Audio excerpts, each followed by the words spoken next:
So Damian Lillard has a new home. Whoopee. Let's go.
On your mark, get set. Let's go. I can't do it. We'll do it live. Do it live! I'll write it and we'll do it live! Mister, will you please wake up, wake up, wake up, wake up, wake up?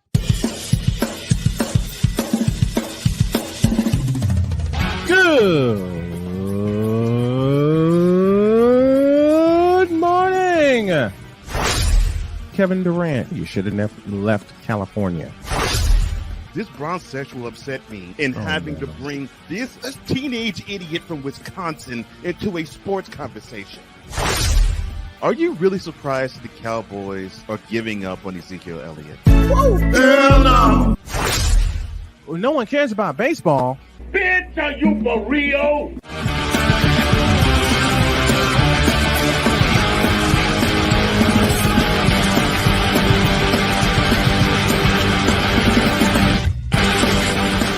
Oh, yeah!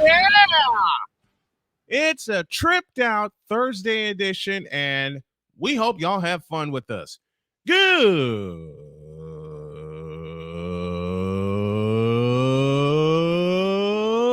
morning. Welcome once again, indeed, to the tripped out Thursday edition of Snowman in the Morning. Glad to have y'all with us. And boy, we got a ton of stuff to get to. At the bottom of this hour, I'll welcome Jon Zaghlol from Sports Talk Chicago to talk all things Bears and what the hell is wrong with that franchise. I will reveal my top 10 teams. I haven't done power rankings in 2 years. I didn't see anything. I didn't see any reason to, but I will this morning. There's a major NBA trade we need to talk about. And of course, hour two, the Cool and Coach Hour. We got a few notes for them. I'm so excited. I hope y'all are excited too. Now, there's a few other peripherals we're going to add, and there's a very important celebration that's going to happen starting next week. Give you more details about that as we go along. Let me welcome the folks listening on WIRUDB in Chicago, as well as WLEO 26.7 in Baltimore. I understand we've had some technical difficulties with them. We'll get that straightened out.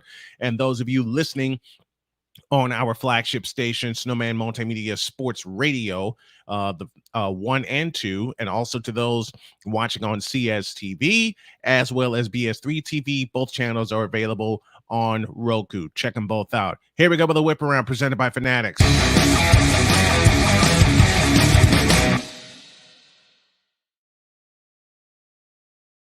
And the only story in this whip around is that there is a major trade in the NBA as Damian Lillard is being traded by the Portland Trail Blazers to play alongside Giannis Antetokounmpo in Milwaukee. A person with knowledge of the agreement said Wednesday, this is a deal that ends his 11-year run with the Portland Trail Blazers and a 3-month saga surrounding his wish to be moved elsewhere in hopes of winning an NBA title. The 7-time NBA All-Star, a player so elite that he was selected to the NBA's 75th anniversary team, goes from the Trail Blazers to the Bucks in a 3-team deal that sends Drew Holiday from the Bucks to Portland, DeAndre Ayton from Phoenix to Portland, and Yusuf Nurkic from the Blazers to the Phoenix Suns, according to the person who spoke to the Associated Press on the condition of anonymity. Wow. So DeAndre Ayton's getting a second chance elsewhere. Drew Holiday's getting a second chance elsewhere. What do y'all make of this deal?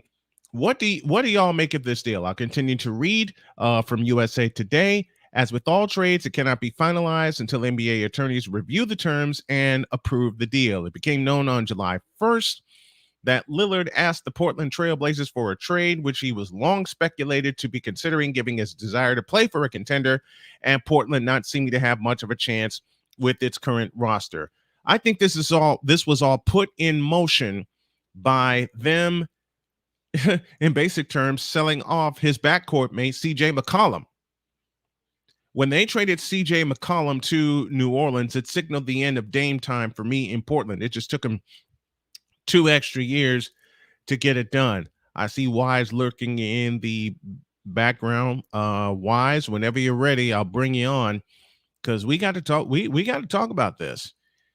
So now Damian Lillard is in Milwaukee. I've had people ask me my thoughts on this, and there is one clear deficiency with Damian Lillard, and I love Dame. I love Dame time. I do. But I'm old and I'm old school. I've said that many times over. I'm old and I'm old school, and the part that's lacking with Damian Lillard that's going to cost the Bucks is defense. Damian Lillard has never been a good defender. He's been a bona fide scorer. Don't get it twisted. He's been a bona fide scorer. Paul George, hello. But when you play with a team like the Milwaukee Bucks, who are built around Giannis Antetokounmpo, who has won the MVP and the Defensive Player of the Year in the same year, only the second player to do so, you know who the first is, go back to 1988, defense is going to be called upon. Damian Lillard's defense is going to be called upon. And I am praying, I'm praying he plays a lot more defense. It's kind of like when Kevin Durant went to Golden State and Draymond Green called out Kevin Durant and said, look, I need you on defense. And Kevin said, I got you. And Kevin Durant turned into one of the most dynamic defenders ever during that 3-year stretch when he played with the Portland Trail Blazers. With the Golden State Warriors, I beg your pardon. I hope the same happens for Damian Lillard, because this defense is going to have to improve. Now, we won't be able to really assess this deal. We got some quick reactions, some knee-jerk reactions, and that's my knee-jerk reaction.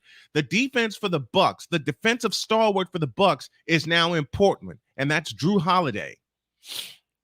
But Damian, I think even after 11 years, I think Damian can improve on defense. He's going to have to, playing with Giannis. He's absolutely going to have to. And him and Dame and Chris Middleton and Giannis Antetokounmpo, they can become a dynamite trio. Dynamite. They can put the ball in the basket. That's not the issue. The issue is going to be defensively. Can Damian Lillard step up defensively the way that Giannis is going to demand, not call for and not ask, but demand that he do? Okay? Giannis Antetokounmpo, who is a defensive dynamo, is going to demand that Damian Lillard match his intensity defensively. He's gonna have to match his intense. He's gonna have to match his defensive intensity. Okay. And the best ending for Damian Lillard was the 2019 Western Conference Finals against the Golden State Warriors. And Michael 3000's trolling already. Damian Lillard defense is better than Stephen Curry. Don't you tell that lie. Don't you tell that lie. But I'll say it again. I love Damian Lillard. I love what he did for the Portland Trail Blazers. Now he's going to have to step up his defense with the Milwaukee Bucks. It was long known that he wanted to play in Miami. Speaking of Damian Lillard, it's long known that he wanted to play with the Miami Heat. All right. That didn't happen. He's now a member of the Milwaukee Bucks. And I will say this one statement again. Giannis Antetokounmpo, a defensive dynamo, who's only the second player to win both Defensive Player of the Year and the MVP in the same year, you know who the first one is going to demand his teammates to really step up defensively, because that's what cost them against Miami. Lack of defense. That's what cost them in the series against Miami, where Miami was able to run them out of the building. Their team defense and their individual defense will have to take a step forward. And I mean a big step forward. They're going to have to take a big step forward, because if they don't, they'll wind up in the same position that they were last year. Hell, they'll wind up in the same position that they were since 2022, and that is on the outside looking in. And I don't wish that for Milwaukee. I think Milwaukee is one of the top teams in the Eastern Conference. In fact, my top two teams in the Eastern Conference go Milwaukee and then Boston. And that order can switch at any time. Don't care about anybody else in the East right now. Okay? Milwaukee and Boston are the two standards that you have to rise up to. I have no trust in Philadelphia. I have a little bit more trust in the Knicks than I have in Philadelphia right now. The Brooklyn mess is a mess. All right. The standard in the Eastern Conference is Milwaukee and Boston. Everybody else is scrambling for 3 through 8 right now. Everybody else in the East is scrambling for 3 through 8. And I'll say it one more time before we go to a break. Damian Lillard's defense must improve. It must, well, not improve. I think the word I'm looking for is intensify. Damian Lillard's defense must intensify. Period.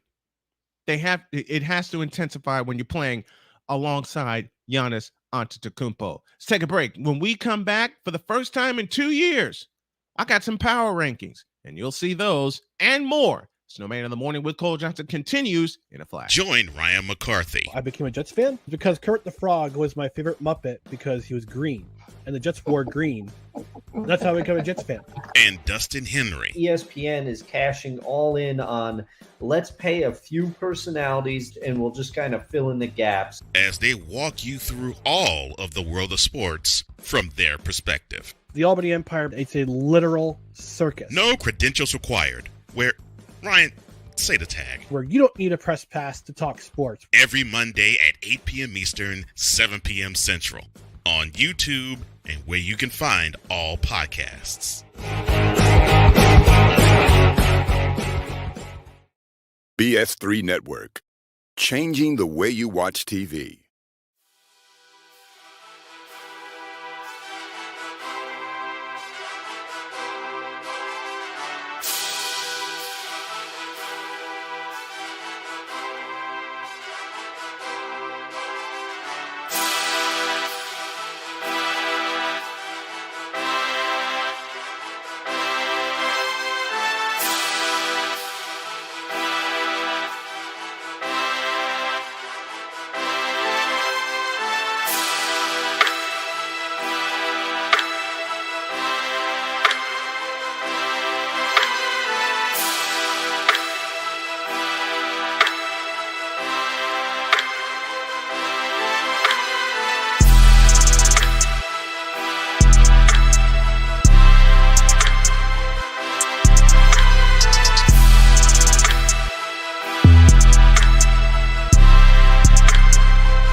Join the transporter to Hades. Your butt and gut becomes one.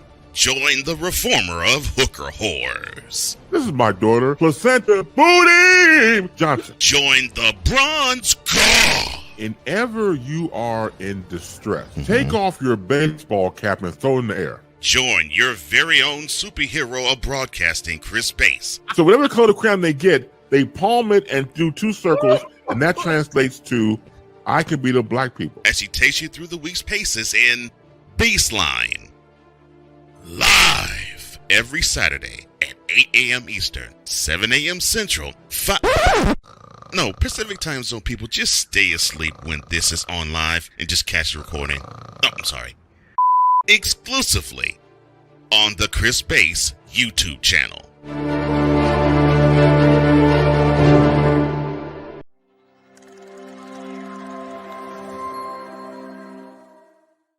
Everything Boston. I love you morons.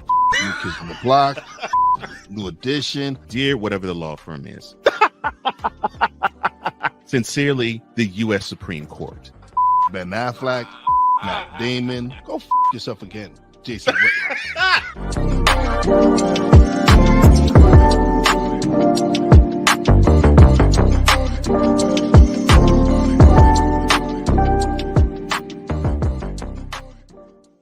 Ready to hang with some fellas who know football? Let's ride.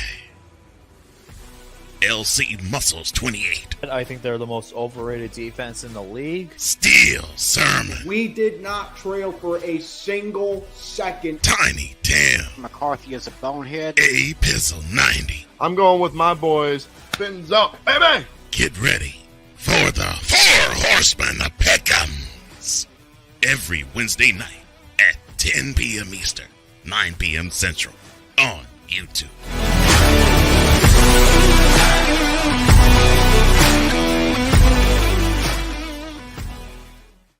Papi J. You got the option to cry for the government. You got the option to protest. You got the option to keep buying.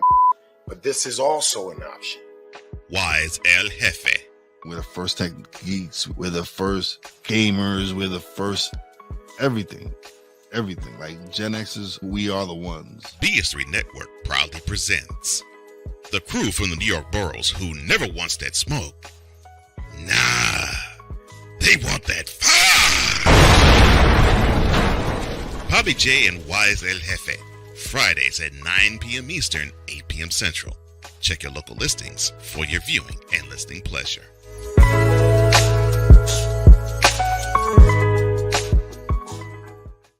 Mister, how do you operate this Twitter thing or this Instagram thing or whatever the heck?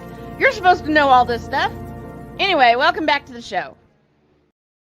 Back indeed to Snowman in the Morning with Cole Johnson, 18 after the hour. Glad to have y'all with us. And boy, I tell you, this is a lot of fun to do. If you want to support the show, you can do so via Cash App by hitting the Cash App and using $ Tallman Dr. K50 and $ host Cole Johnson.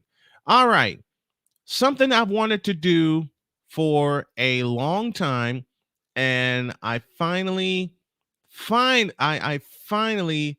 get the opportunity to do it. I gotta add a couple things here. And I've thought about this for the longest time. I've thought about this for the longest time, and I figured, what the hell? I'm going to go ahead and do it anyway.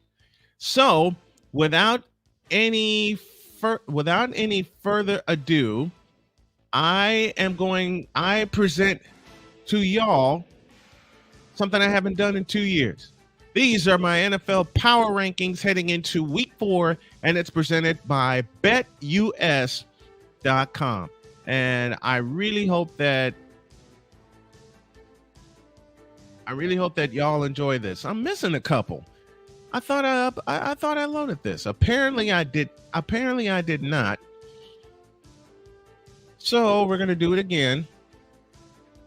And I decided to do this. I decided to do this one live. I figure what the heck. What the hell? Do it live. I had planned to tape this, but we're gonna do it live. Okay, there we go. That is what I'm looking for. These are Brian's Power Rankings presented by BetUS.com. BetUS.com, where the game begins. We start at number 10, and we have the Baltimore Ravens. Despite the loss this past Sunday, the Ravens are still tough to beat. Okay, and even though they are minus they're minus J.K. Dobbins. Doggone it, this thing will not move. Even though they're minus J.K. Dobbins, they're still tough to beat. They are still tough to beat. So at number 10, I have the Baltimore Ravens. And I think I'm going to wind up taping this from now on. I apologize for the peripherals not being ready like I thought they'd be ready. At number 9, I got to show some love for the Indianapolis Colts because they snuck into Baltimore and snuck out with a win. Matt Gay, 4 field goals of plus 50 yards. What can you say? The Indianapolis Colts, 2-1, leaders of the AFC South. I believe have the inside track to the AFC South.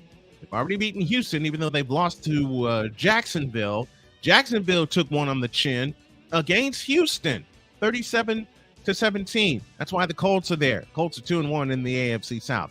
At number 8, I've got to do it. The Dallas Cowboys, although they are very, very vulnerable right now. They're very vulnerable, and it showed in the loss to Arizona, and I wouldn't be surprised that after week 5 that they fall out of my rankings. Cowboys at number 8. At number 7, Jordan Love and the Green Bay Packers. Listen, I didn't trust Jordan Love at the beginning. To a point, I still don't, but the Packers are not playing around. The only reason they're this low, their loss to Atlanta. They led big in that game. Atlanta came back and won. They trailed big against New Orleans and came back and won that game. So the Packers at number 7. At number 6, I've got the Buffalo Bills. And yes, you see the old school red helmets you have there too. As long as Josh Allen breathes, the Bills have a chance. There's some internal strife going on, but they had a great comeback win against the Los Angeles Raiders. And the Bills are 2-1 heading into this week into a big matchup with another team on this list. And I'll tell you where they are in just a moment. At number 5, you have the Detroit Lions, the front runners. And I said it, the front runners to win the NFC Central, a.k.a. the NFC North Division. That running game is going to get going. All right. That running game is going to pick up, even though they're minus David Montgomery, who is out with an injury right now. You got to trust. I got to trust in the fact that the Lions are going to find a way to get it done. I have to trust in the fact that the Lions are going to find a way to get this done. Lions at number 5. At number 4, you got the defending world champion Kansas City Chiefs. And the reason I have them low on this list, that first loss they took against the Detroit Lions in their house at Arrowhead Stadium. You just don't beat the Chiefs in Arrowhead Stadium, and yet the Lions were able to sneak out with a win. They absolutely snuck out with a win. Whew, my goodness. And that is why they are at number 4. They have a chance to they have a chance to move up in the rankings. They keep playing the way that they're playing after their destruction of the Chicago Bears. And speaking of the Chicago Bears, Jon Zaghlol will join me later on in this hour. At number 3, you've got the NFC champion Philadelphia Eagles. I said this at the top of the season, and I will say it again. The Eagles look very, very vulnerable, even though they are performing at a high level, even though they are 3-0 on the year, one of only 3 teams to be 3-0 on the year. They had a dominating win against the Tampa Bay Buccaneers. Maybe finally we'll see the Eagles that we are used to seeing dominate teams and just run over teams. DeAndre Swift has been the bell cow running back that the Philadelphia Eagles have desperately needed. Remember, he had 175 yards against the Minnesota Vikings last week. So I trust the fact that the Eagles are going to continue to advance. Eagles at number 3. At number 2, you got the Miami Dolphins. Now, I know I'm going to get yelled at for this, but there is something missing with the Miami Dolphins, and I don't mean offensively either. Their offense is dynamite, 70 points against the Denver Nuggets. They got a big test coming up this week in hosting the Buffalo Bills, who have had their number as of late. I just think Miami has a little bit more to prove before I can move them up. I have the Dolphins at number 2. They are hot right now, 3-0 coming into this week in a crucial matchup against the Buffalo Bills. At number 1, I had to do it. The San Francisco 49ers. The 49ers, aside of the Chiefs, are the most complete team in the NFL right now. Their offense is great. Their defense is great. Their offense averaging 30 points a game, even. They've had 30 points in each of the first 3 games, 30-7 against Pittsburgh, 30-23 against the Rams, and 30-12 against the Giants. Brock Purdy is the real deal. Don't get anything twisted. Brock Purdy is the real deal, and I think it's time we start putting some respect on his name, and it's also time we start putting some respect on Purdy into the conversation of most valuable player. Yes, I said it. Now, I know there's an absolute long way to go before we can put Purdy into the MVP conversation, but the 49ers are playing with a chip on their shoulder. They're going to continue to play with a chip on their shoulder until they get the respect that they long deserve, and people are just waiting for the other shoe to drop when it comes to that. So again, let's go through the rankings again. At number 10, you got the Baltimore Ravens. Number 9 is the Indianapolis Colts. Number 8 is the Dallas Cowboys. At 7 is the Green Bay Packers. At 6 is the Buffalo Bills. At 5 is the Detroit Lions. At 4 is the Kansas City Chiefs. Philadelphia is at number 3. At number 2 is the Miami Dolphins. And your top team going into week 4 is the San Francisco 49ers. Those are your power rankings, and they are presented by BetUS.com.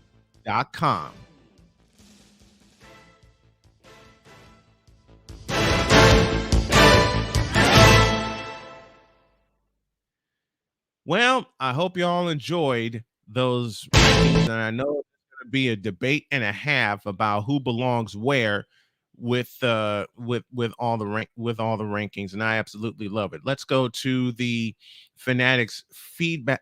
Let's go to the Fanatics feedback zone. I mentioned Michael's comment. Victor Locke, the Bulls got a long way to go before they can get back to the dynamo they used to be. That's the truth.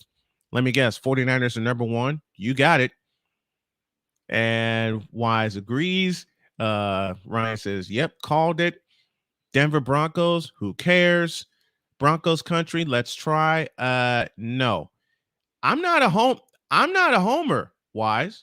I'm not a homer. I just see a complete team with the 49ers and with the Chiefs. And I got it wrong. Thank you, Ryan. It's the Bills hosting the Dolphins in Western New York at Rich Stadium. And I'll reveal my pick on that tomorrow. I'll have Mike debate with me as well as Cole as we get our picks ready for tomorrow. Victor Locke greets Mr. McCoffey and the Wise Man, and I greet them also. Until Brock Purdy gets hurt and they have to put in Sam Darnold, I don't think he's going to get hurt. That offensive line is getting better. Just watch. Dame Time, or should I say Dame Dollar, gets the Bucks. Prove it. This is all I got to say. And like I said, in opening up this morning, Damian Lillard is a dynamite player, but Giannis is going to call for even more, especially defensively, because Drew Holiday was the defensive dynamo was one of the defensive dynamos, I should say, for the Milwaukee Bucks. And now also with the Bucks, Chris Middleton is completely healthy. So those three can be a dynamite trio together. Dynamite. It's the defense that cost Milwaukee against the Miami Heat. And that part of their game, even though they're one of the top teams in the Eastern Conference, that part of their game has to step up. As far as my rankings go, those are how I see the top 10 right now.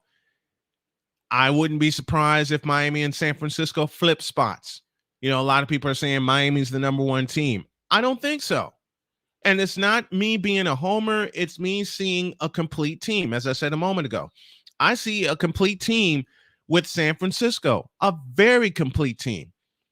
They're completely healthy. They have a full 14. They had a full 10 days to rest before they take on the Arizona Cardinals this weekend. Don't forget, tomorrow we're going to have our picks, and I will probably wind up doing the rankings again and doing it better after Jon Zaghlol shows up. I want to thank y'all for those who tuned in to that 49ers show last night, 9 p.m. It was a very short show. Just recapped the Giants game, gave a quick preview of the Arizona Cardinals.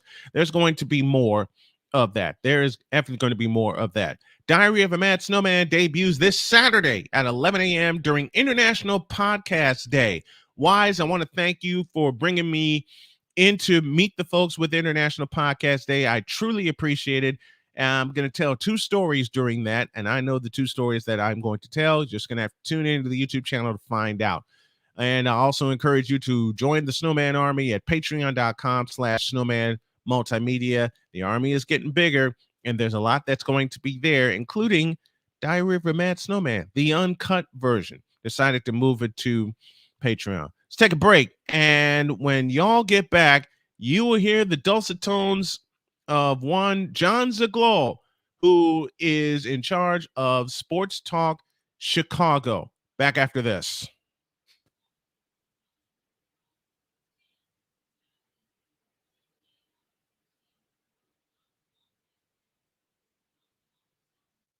Because we take this job so serious. I'm sorry. I did that all wrong. I did that all wrong. My bad. Do it right, will you? Oh, God. Brother guest, I'm so glad, Ryan, that you here on Coffee with McCarthy. I love you. Oh, Lord, you beat me to it. What in the all types of blue hell? This is Snowman in the Morning with Cole Johnson. BS3 Network. Changing the way you watch TV.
Join Ryan McCarthy. I became a Jets fan because Kermit the Frog was my favorite Muppet because he was green, and the Jets wore green.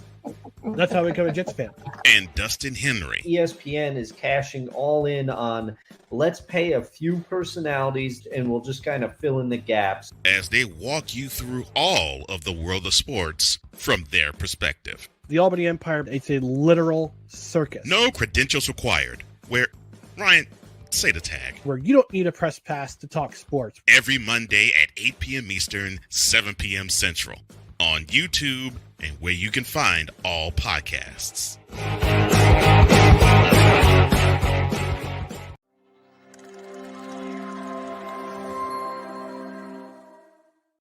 Everything Boston. I love you morons. New Kids on the Block, New Edition. Dear whatever the law firm is. Sincerely, the U.S. Supreme Court. Ben Affleck, Matt Damon. Go yourself again, Jason Whitlock.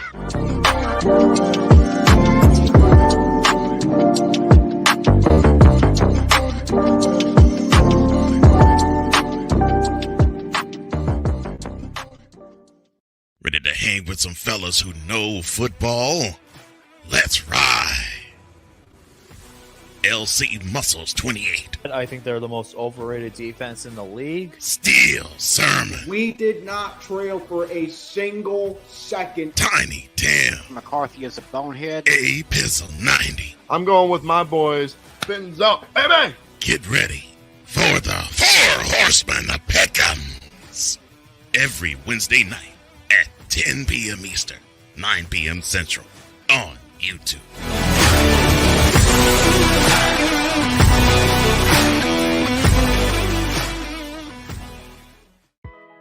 J. You got the option to cry for the government. You got the option to protest. You got the option to keep buying, but this is also an option.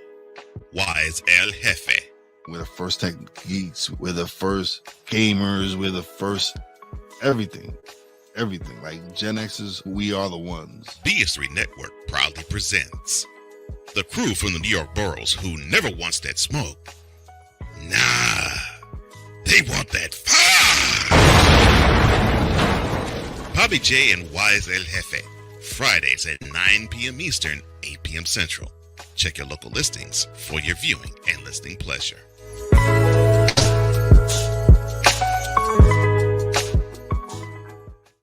Mister, how do you operate this Twitter thing or this Instagram thing or whatever the heck? You're supposed to know all this stuff. Anyway, welcome back to the show. Welcome back to Snowman. Welcome back to Snowman in the Morning on this Thursday. And I told you, we got a lot of stuff to cover, but there's something I have been harping on all week. And I've had so many people ask me, what are my thoughts on the Bears and everything that's going on. I already offered them, so I decided to get some help.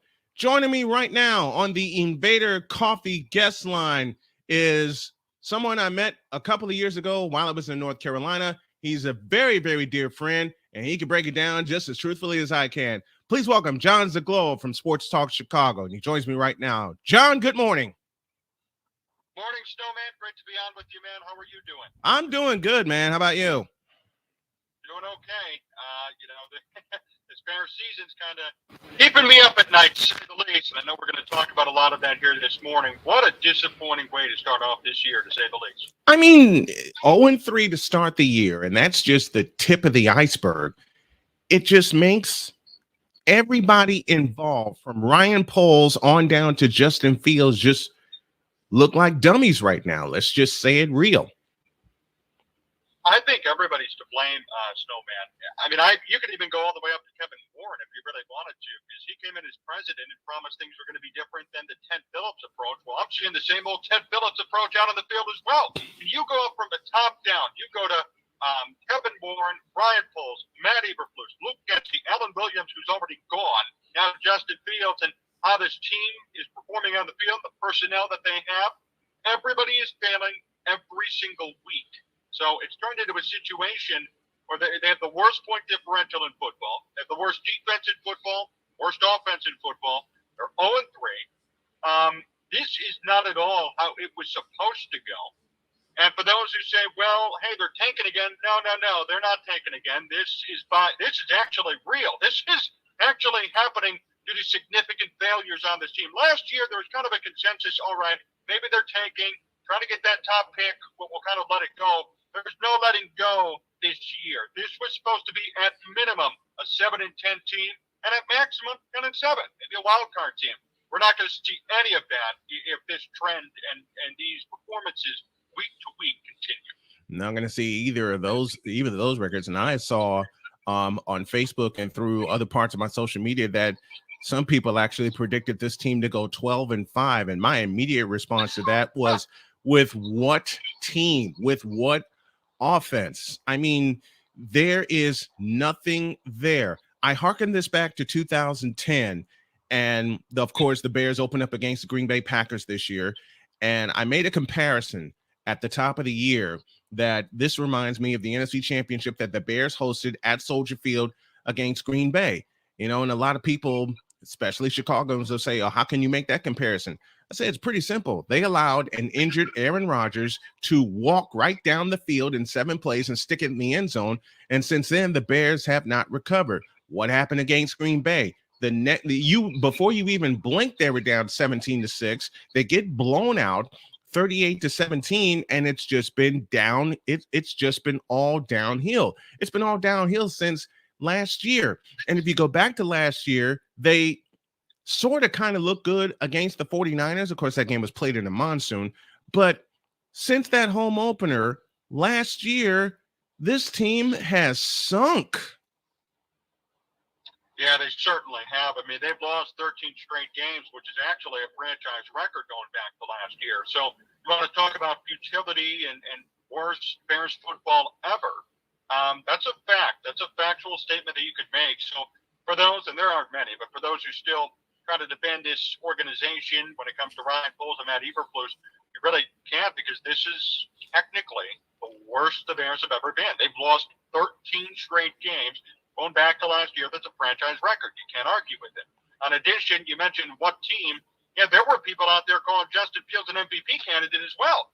And where the hell's he been? I mean, he's played horribly. And I know it's not all him. I know that. You know, Luke Dempsey should be like, shouldn't be in football anymore, right? And his offensive line's been beat up. But Justin Fields has lost all confidence. He can't even make a split-second decision. Sometimes he's getting 8 seconds to throw the football. He's stuck and covering. He's getting sacked frequently, making bad decisions, missing open guys down the field. You know, Justin Fields is also part of the problem, and this is a guy who everybody said would be an MVP. You know, frankly, Snowman, he looks like Mitch Trubisky out there. When people said Mitch was deer in the headlights and didn't have the instincts and didn't know what he was doing, Justin Fields looks the same, if not worse, this year. They ran Trubisky out of town. Curious to see what they do and how they approach the Justin Fields situation. And it is indeed a situation. It's a horrible situation for Justin Fields to be in, but you know, you and I talked off the air when they drafted Justin Fields, and you asked me your thoughts, and my immediate thought was Justin Fields is not ready. It's a different animal playing at Ohio State than it is playing with the Chicago Bears, because the Bears haven't had an offensive line for the longest time. Even when Jay Cutler was there, he was getting sacked often. Justin Fields is getting pounded into the dirt. And, you know, I go back to our conversations off the air about Justin Fields. I mean, if y'all had a visual of the look on the faces of John and I when they traded up to draft Justin Fields, we kind of looked at each other and went, what? I agree. It was kind of a what move, and this is not, you know, anything personal or anything directed towards Fields specifically. It's just the fact that why would you move up again? You know, how does this general manager at the time, and Brian Pace, get another opportunity to trade the farm, to move up a couple of spots to get Justin Fields? You know, people at the time criticized me, and I'm sure they did to you. Oh, Ohio State quarterbacks never work. Well, that's a lazy argument. No, it's not, because now it's freaking true. Yeah. No Ohio State quarterback has worked. Nope. Why is that the case? Because that team is full of studs, and their offense that they run is college specific. It doesn't really translate well to the NFL. So Fields comes to the Bears, a team that at that time and still today really has no offensive line. At that time, they really had no wide receiving. At least now you really can't say that anymore. But the fact is that Ohio State Fields had an all-star team around him, and they allowed him to be himself, and they had a nice game plan for the college level, and it worked. Here in the NFL with the Bears, completely different story. And, you know, now the Bears are going to be in a situation where, I mean, at this point, Snowman, I wouldn't give Justin Fields an extension, obviously. No. So then it comes to the question, well, what are they going to do long term at the quarterback position? And then it also brings up the question, well, does it even matter who they bring in? Right. Because clearly, it doesn't matter who it is. It could be Mitch Trubisky. It could be Justin Fields, Jay Cutler. They could have drafted Pat Mahomes instead of Mitch Trubisky. And I'll tell you what, Pat Mahomes would be a bust in the NFL right now. So it really wouldn't matter who they brought in. So that's why I don't even know where to start with this organization. We were sold on change. We were sold on good things. We were sold on this is a 21st century coaching staff and front office.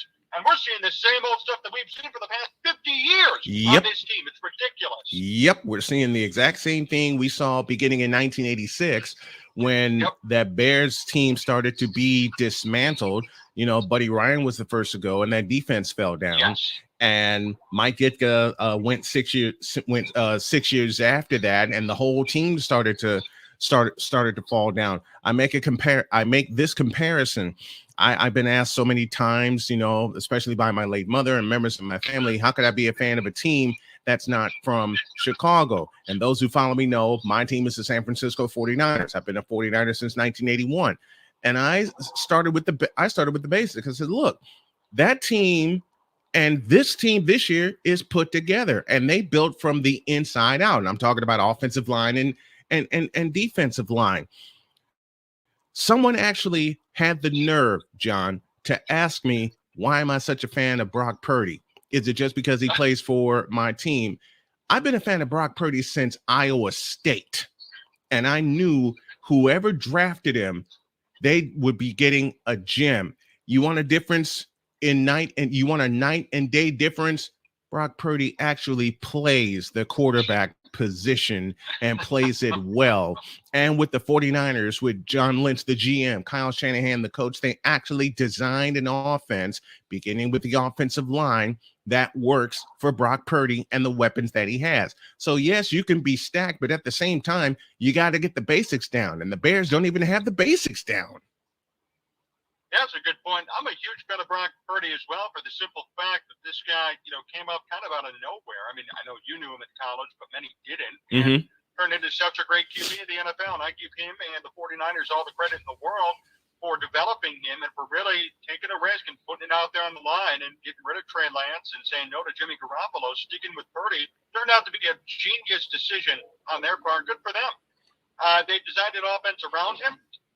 They made sure from an infrastructure and personnel standpoint that everything was there at his disposal.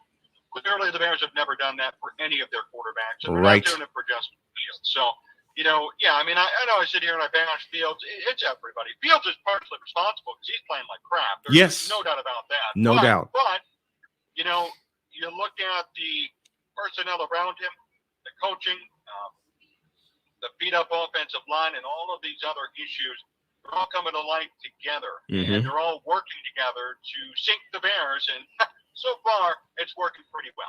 Yeah, and I go with this.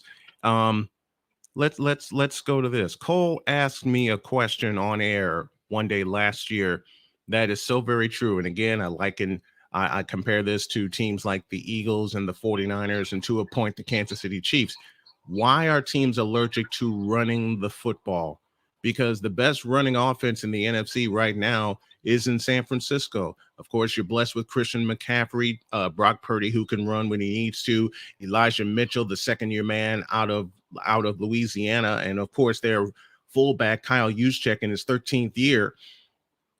Why are teams so allergic to running the football, especially the Chicago Bears, who built their reputation, if you go back to the 80s, on running the football? Walter Payton, Matt Suhey, hello.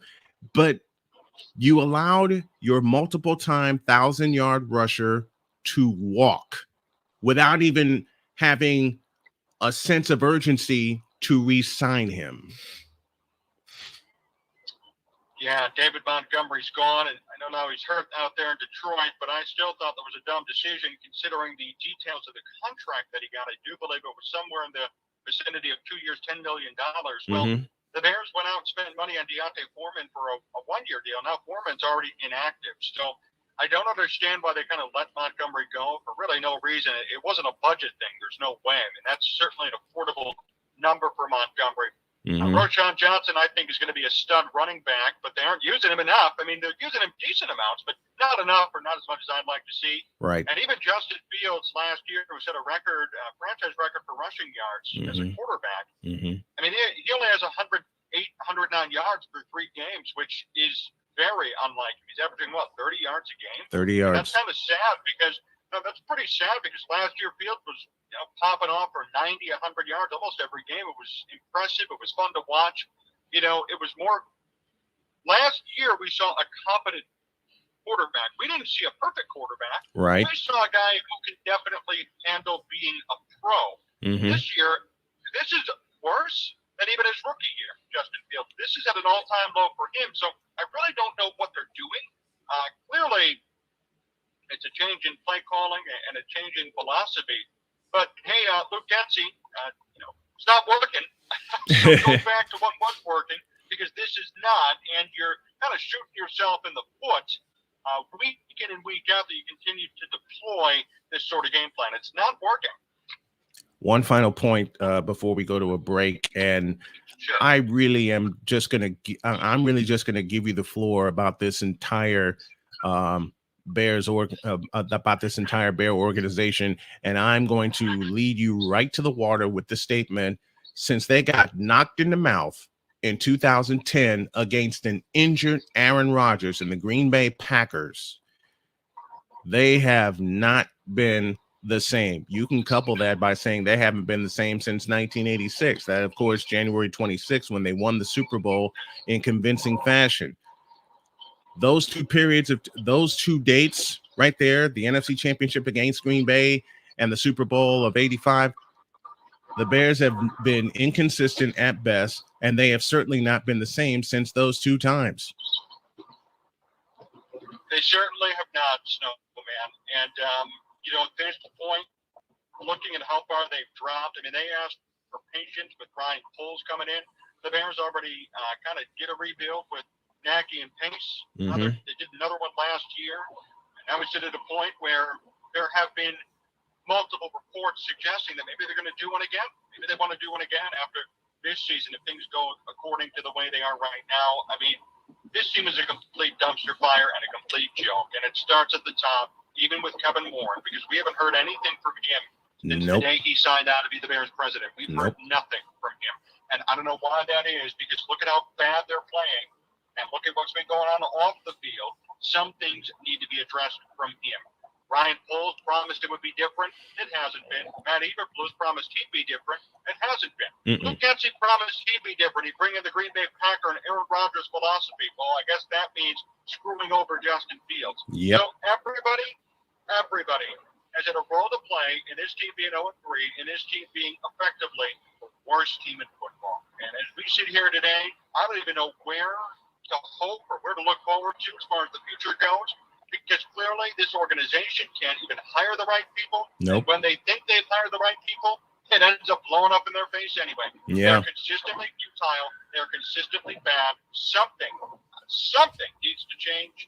But as we sit here today, it's not looking too good for the Bears long term. Jon Zaghlol, Sports Talk Chicago, joining me, a very dear friend and our Bears insider, offering some insight on what's going on in the Windy City. John, you know I love you. I love having you on. I love to have you on more throughout the season, my friend. Sounds good, Snowman. Hey, really appreciate it. Enjoyed talking with you, and looking forward to the next time we chat for sure. Looking forward to it. Thank you, John. I appreciate it. Thank you. Jon Zaghlol joining me on the program as we talk all things Bears. Whew, man, what a morning so far. Thanks to all that have tuned in. Thanks to all that have offered their thoughts. Had to tape that one early this morning due to time, and he had some commitments. But what I'm going to do for every guest that I plan to bring on either live or via tape, I'm going to put the word out so some questions can come in, because Ryan posed a great question, and it was a hockey question about the Blackhawks and Connor Bedard. That'll be the next thing that I talk about with John on the program. Take a pause for a break, and in case you missed it, I dropped my top 10. I dropped my power rankings. I will gladly do it again after this.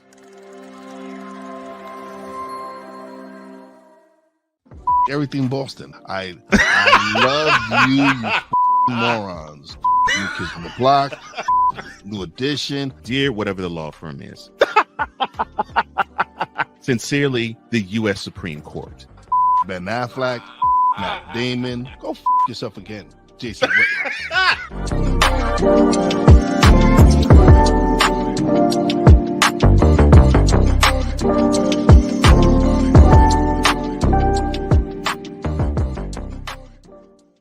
Ready to hang with some fellas who know football? Let's ride. LC Muscles 28. I think they're the most overrated defense in the league. Steel Sermon. We did not trail for a single second. Tiny Tim. McCarthy is a bonehead. A Pizzle 90. I'm going with my boys. Fins up, baby. Get ready for the Four Horsemen of Pick'ems. Every Wednesday night at 10 p.m. Eastern, 9 p.m. Central on YouTube.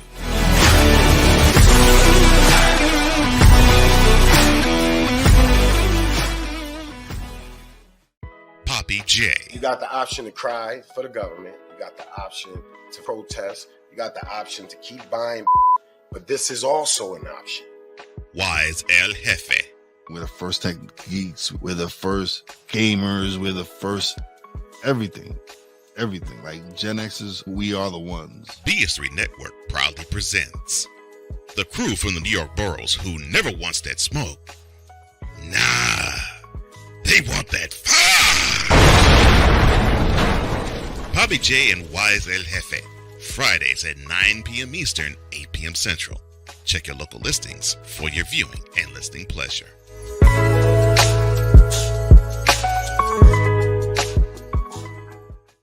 Mister, how do you operate this Twitter thing or this Instagram thing or whatever the heck? You're supposed to know all this stuff. Anyway, welcome back to the show. Welcome back. 56 after the hour. The Cool and Coach Hour coming at the top of hour number 2. And someone requested that I do my top 10 again. And I actually teased it during my taping with Jon Zaghlol. And since we got a few minutes, I'm going to go through this as fast as I can because people think I'm being a homer. I'm not.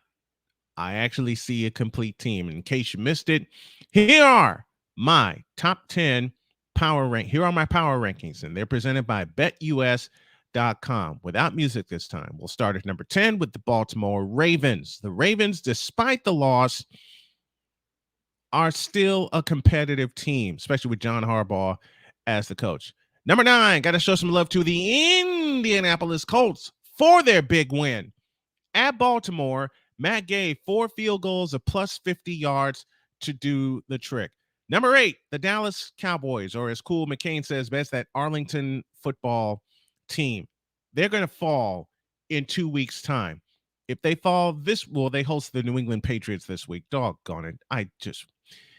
Never mind. I won't even go there. At number 7, the Green Bay Packers. Jordan Love is starting to show me something. That 18-point fourth quarter says a lot. At number 6, the Buffalo Bills. Long as Josh Allen breathes, they have a chance. But they got to get a running game, and they got to get it fast. At number 5, the Detroit Lions, the wild card in the playoff picture so far. I still have them winning the division, and after their win over Atlanta, they vault Atlanta into my top 10. At number 4, the defending world champion Kansas City Chiefs. I will say this up front right now. That will change. That definitely will change. At number 3, you have the defending NFC champion Philadelphia Eagles. That will change. Look for them to go up because they had a big win on Monday night against the Tampa Bay Buccaneers. I expect them to now fully take control of that division and make their way back to the NFC Championship game. At number 2, you have the Miami Dolphins. Yeah, I drank a little bit of the scoring coffee after their 70-point performance, and I had to put them somewhere. They have a big matchup coming up against the Buffalo Bills. Don't be surprised if they flip spots should Buffalo win, and it's in Western New York. As Ryan told me this morning, I got that wrong. I am so sorry. It's at Rich Stadium. And at number 1, you got the San Francisco 49ers. To me, one of the 3 most complete teams in the NFL right now. Offense, defense, and special teams. People doubted Jake Moody. Jake Moody has been terrific. So those are your power rankings leading up to week 4. Remember, tomorrow we're going to do our picks. Mike Debate will join me. And Cole as we will do our picks tomorrow. The picks are presented by BetUS.com. A break, and then when we come back, it'll be time for the Cool and Coach Hour, and we got 3 things to talk about. Hour 2 after this. Because we take this job so serious. Y'all know what? Hey, cool. You know how much I hate this out with a passion. What in the all types of blue hell? This is Snowman in the Morning with Cole Johnson. I fired the first shot because I was tired of him sending these memes about the Cowboys.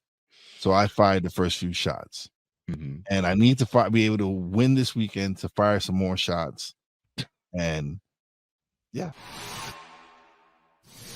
I am petty. I am upset. We are 0-10 the last 10 games. Something has to change. So, Giants, please listen to me. I'm begging you. Win. I need to end this. I need to be able to respond to Cowboy fans and not with my head bowed down. So, let's go, Giants. I'm starting a new thing. Dallas.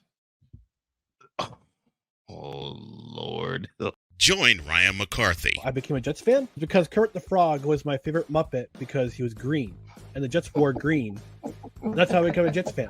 And Dustin Henry. ESPN is cashing all in on let's pay a few personalities and we'll just kind of fill in the gaps. As they walk you through all of the world of sports from their perspective. The Albany Empire, it's a literal circus. No credentials required. Where, Ryan, say the tag. Where you don't need a press pass to talk sports. Every Monday at 8 p.m. Eastern, 7 p.m. Central.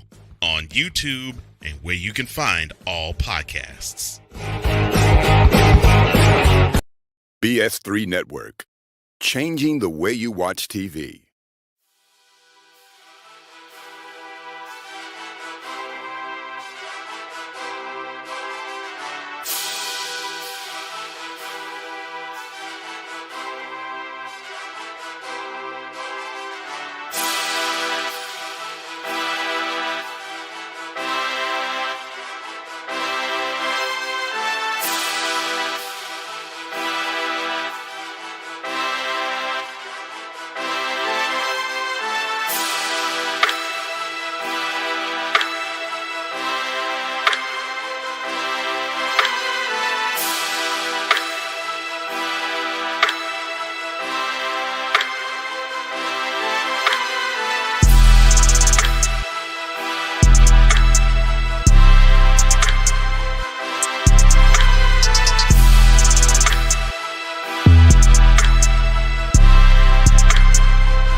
Join the transporter to Hades. Your butt and gut becomes one. Join the reformer of hooker whores. This is my daughter, Placenta Booty Johnson. Join the bronze god. Whenever you are in distress, take off your baseball cap and throw it in the air. Join your very own superhero of broadcasting, Chris Bass. So whatever color crayon they get, they palm it and do 2 circles, and that translates to I can beat up black people. As he takes you through the week's paces in Baseline. Live every Saturday at 8 a.m. Eastern, 7 a.m. Central, Pacific Time Zone people, just stay asleep when this is on live and just catch the recording. Oh, I'm sorry. Exclusively on the Chris Bass YouTube channel.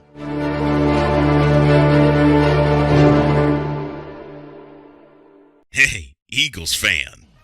Join my man Cool McCain and a host of others as they break down every single game, every single week in an objective manner, and also from a fan's perspective as well. Remember, this cast feels just like you. Nobody likes you. And you don't care. Fly, Eagles, fly. Eagles Elite Podcast. Every Wednesday at 8:30 p.m. Eastern on YouTube and other podcast outlets.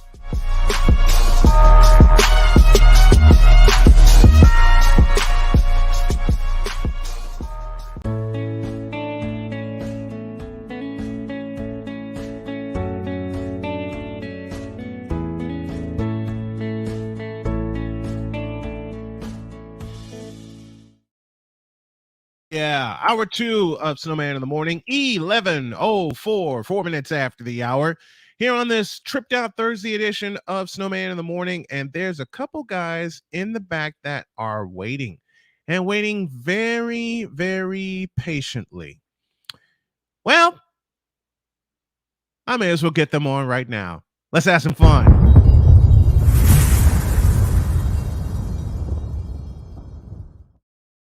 Here they are, the Cool and Coach Hour. Cool McCain up top, Coach Donte down below. Gentlemen, good morning and salute to y'all. How are you guys today? I'm good, man. How are you? I'm good. I'm great. I'm awesome. How y'all guys doing? I love you guys being on each and every week. And Cool, I love you for knocking some sense into my head in terms of getting the job and sticking with it. So I owe you for that. I owe everybody for that. And I got to tell you, since I have been doing in-home healthcare, I got back into it. And Jody pointed this out to me. And since I've been driving also for Uber Eats, it's kind of stabilized me. It really has. My doctor saw the change in attitude. So, Mr. McCain, I bow to you, kind sir, and thank Glad I could help, man. Glad I could help. that. Oh, I love you. I love you guys. And I got to pay you a proper, I got to pay Cool McCain a proper salute. And the way I pay Mr. McCain a proper salute,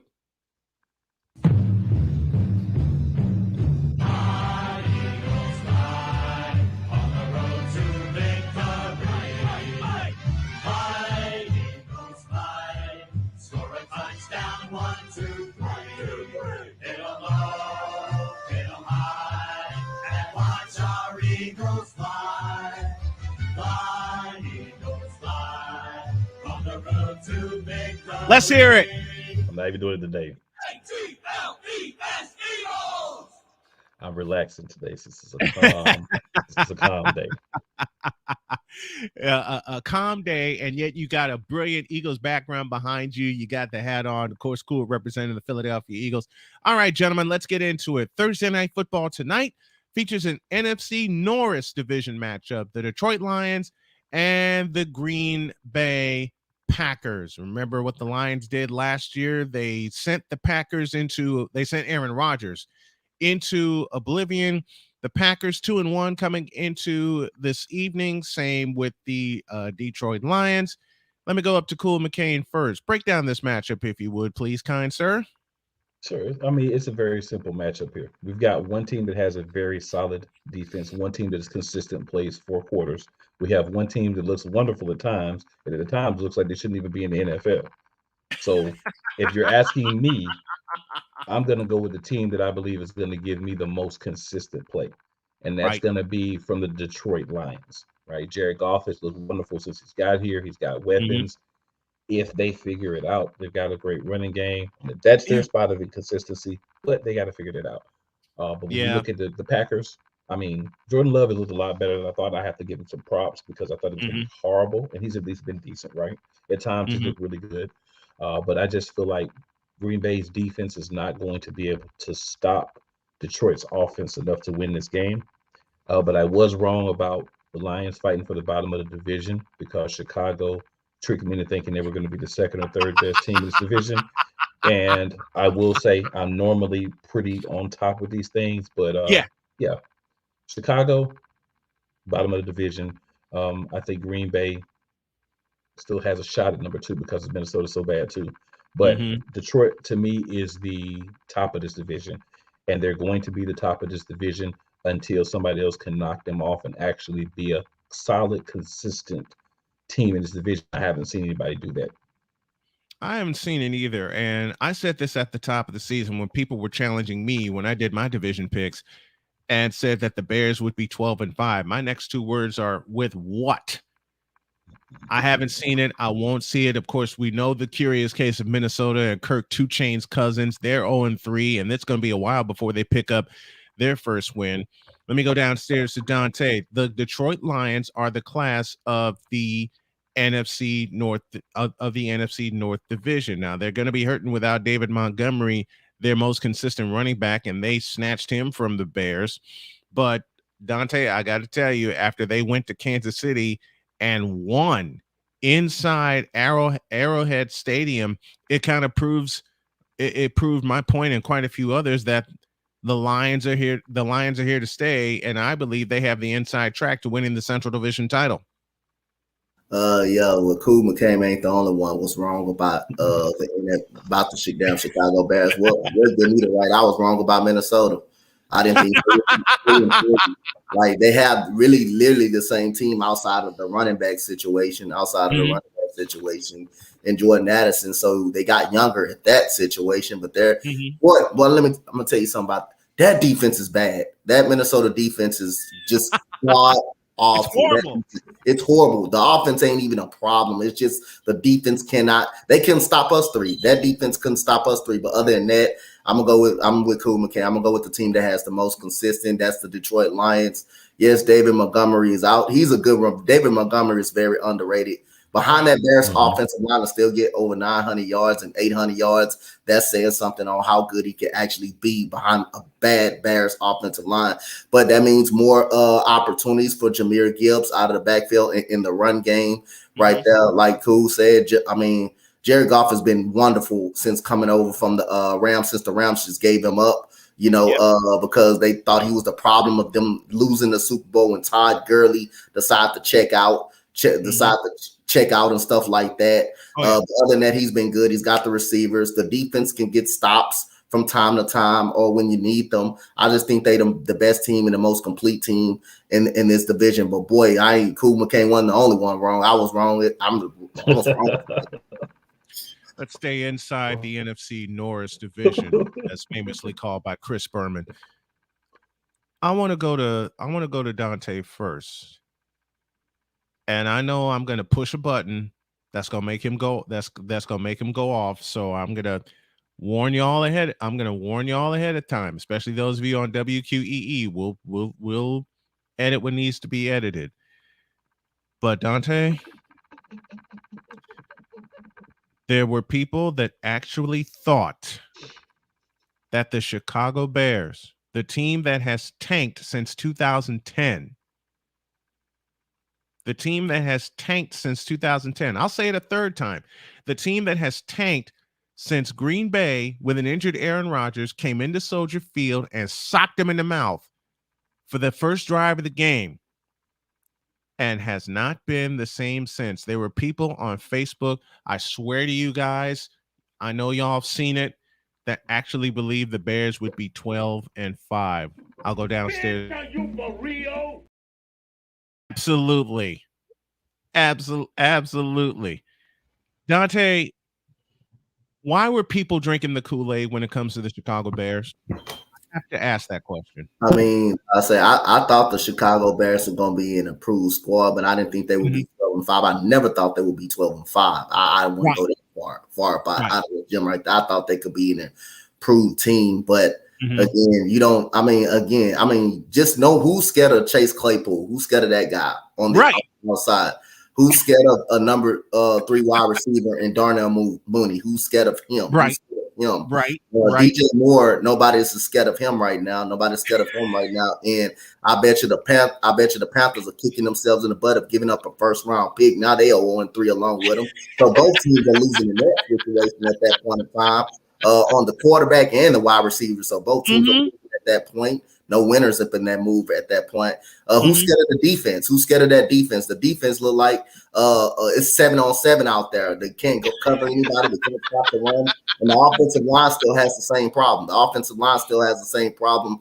And plus Justin Fields can't stop the problem. There ain't no offensive line. You don't got good coaching. We'll combine that with not so good coaching. Matt Eberflus, who's supposed to be coming in as a defensive guru. Well, this defense is giving up a lot of yards, giving up a lot of points. The team is out there quitting. The team can't tackle anybody. You got Eddie Jackson playing terrible. He's one of the probably a top 20 safety in the National Football League, but he's out there giving up on plays. And this team is overall is just bad. It's a bad football team, and something needs to happen with this team. And what if it's got to be a coaching fire, a towel boy fire, a water boy fire, something. Somebody's got to get the answer for this. Somebody got to answer for all of this crap that's going on in Chicago, because this is a mess. But I never thought they were going to win 12 games at all. I thought they would be an improved team, like who said, but I never thought they were going to be a 12-win team. Because if you tell me you win in 12 games, you're winning the damn division. That's what you're telling me about the Chicago Bears if you're going to win 12 games. But this team is an overall mess. And these players, I don't think these players play for the coaches. Lou Getsy, the Bears fan base, hate this guy. They don't like this guy, Lou Getsy. So whatever it goes around, if this continue, I think a whole regime, I think they need to blow it all up. They need to consider blowing it all up. And I will consider, if this thing keeps going on, I'm going to say it right now, I will consider at the trade deadline trying to move on from Justin Fields. I will try to move on if the thing gets any worse. I would consider trying. upstairs to Cool before we go to break in answering this question. What is wrong with the Chicago Bears? There's so much to talk about. I already gave my thoughts this morning and I've been doing it throughout the week. Let me hear from Cool McCain. Your thoughts on the dumpster fire full of people that need to be fired in talking about the Chicago Bears. Well, Coach Donte is correct. First of all his assessment is 100% spot on. Mm-hmm. I just want to add to that. There's no need to try to, because it's already accurate. Right. Cole Kmet is being wronged on this team, right? The running back, he's being wronged on this team. I'm trying to think of his name. Khalil Herbert, he's being wronged on this team, right? Yep. Justin Fields is being wronged on this team. All these guys are being wronged because they don't have anybody to coach them. I will say this trade was a dumpster fire, but at least the Bears have 2 first-round picks next year. They can at least hang their hat on that. Whereas the Panthers gave up their first-round pick for next year, and in return, they got the opportunity to draft C.J. Stroud and said, nope, we're going to go with the guy that we think looks better on camera because he has a nice shortcut and he's a good guy, and he did well on his testing. Well, guess what? Testing never made you an NFL quarterback. Playing on the field does. So, another organization that's a dumpster fire, but back to the original dumpster fire, we're talking about the Chicago Bears here. The other problem with Chicago is they went the route that the Commanders went when they were the Redskins back in the early 2000s. Right. We had all this cap space, so we're just going to go grab all these guys, and then we think we're going to be good all of a sudden.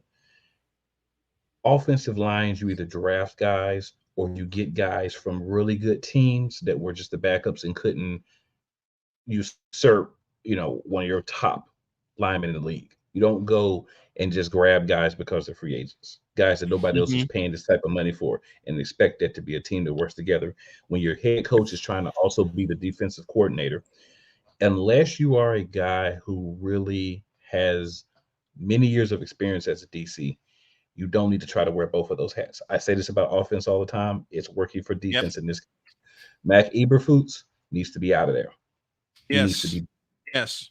Okay. The OC, you just said his name a minute ago, Coach Donte. I forgot it. He needs to be out of there. Luke Getsy. Be out of there. And then Richard Hightower, the special team coach, he needs to be on too. Right. All the assistants, they need to be gone. They need to literally go out right now and just start replacing people one by one. Let's fire the head coach, get somebody to be interim head coach. Then we need to get a better defensive coordinator. Let's get somebody in here to be the defensive coordinator, right? Let's start turning over these positions. This season right here is already pretty much a dumpster fire. So the best thing to do, is start to build for your future. Get a guy in here to coach the offense that is going to use the strengths of Justin Fields. Justin Fields has issues. Justin Fields has things he needs to work on. We get that. But he looks worse this year than last year. Again, I've said it before on this show and several other places. Part of this is Justin Fields as well. You have the opportunity to take those funds that you're making in the NFL, go out, find you a quarterback guru to help you with the things that you need to work on. The film room should be your girlfriend.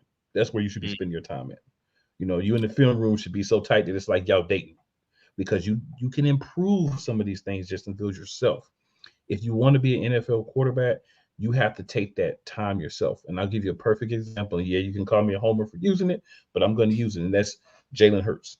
Came into the league. There's a lot of people that say he wouldn't even be a quarterback. He would be like a Tim Tebow type guy. Yeah. Right.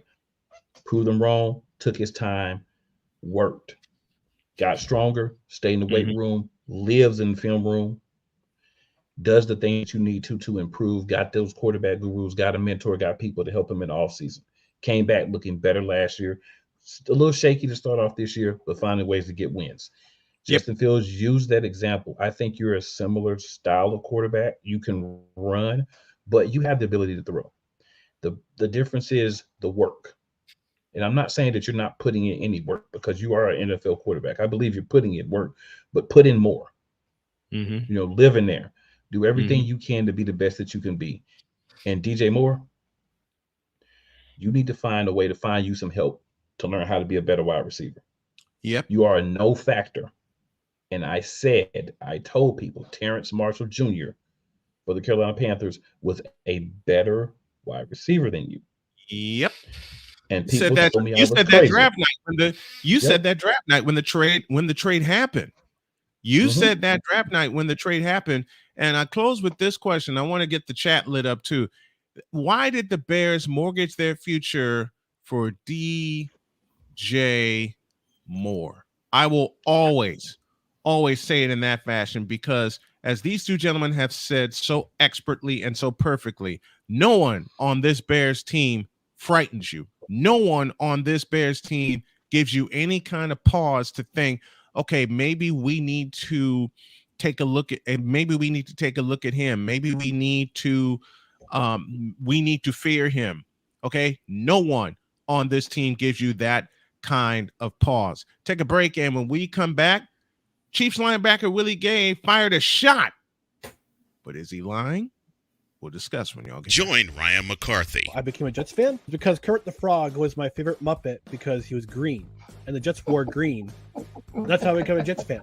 And Dustin Henry. ESPN is cashing all in on let's pay a few personalities and we'll just kind of fill in the gaps. As they walk you through all of the world of sports from their perspective. The Albany Empire, it's a literal circus. No credentials required. Where, Ryan, say the tag. Where you don't need a press pass to talk sports. Every Monday at 8 p.m. Eastern, 7 p.m. Central. On YouTube and where you can find all podcasts.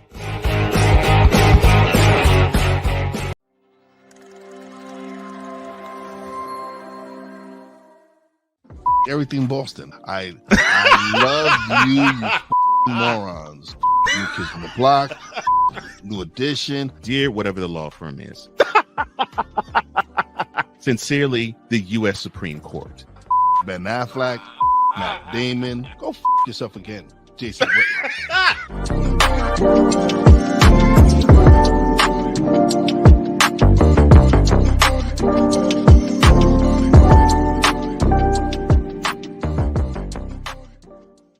Ready to hang with some fellas who know football? Let's ride. LC Muscles 28. I think they're the most overrated defense in the league. Steel Sermon. We did not trail for a single second. Tiny Tim. McCarthy is a bonehead. A Pizzle 90. I'm going with my boys. Fins up, baby. Get ready for the Four Horsemen of Pick'ems. Every Wednesday night at 10 p.m. Eastern, 9 p.m. Central on YouTube.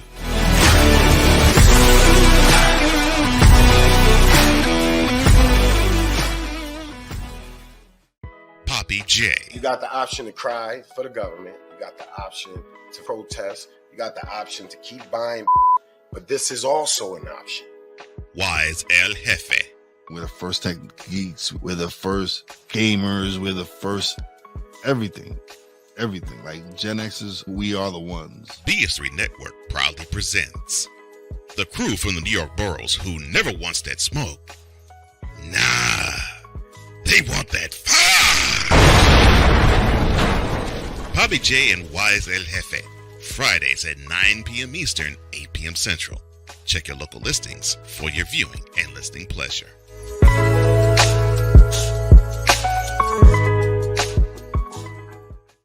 Mister, how do you operate this Twitter thing or this Instagram thing or whatever the heck?